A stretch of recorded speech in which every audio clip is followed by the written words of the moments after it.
Bonjour à tous, je m'appelle Nicolas Loton, je suis directeur de MyPrépa en ligne et aujourd'hui on va essayer de regarder un petit peu à quoi ressemblait le sujet de la maths 1 ECE.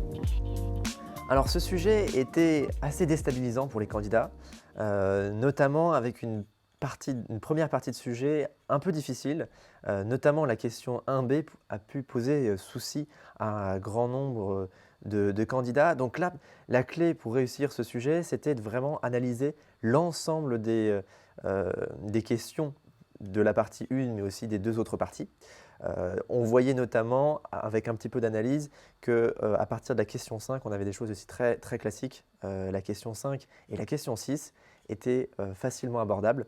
Donc si on était vraiment en difficulté sur le début de la partie 1, il fallait absolument faire la fin de la partie 1.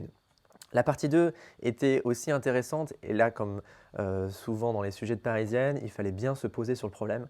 Ce que je vous conseille, c'est de faire un petit schéma où vous allez essayer de bien comprendre l'expérience qui vous est proposée en ayant donc d'abord un groupe A et ensuite un groupe B qui résolvent au fur et à mesure donc, des différents problèmes. Donc la partie 2 mettait à l'honneur le Scilab, donc il fallait vraiment faire. On a la question 8 sur laquelle on va un petit peu, on va un petit peu insister tout à l'heure.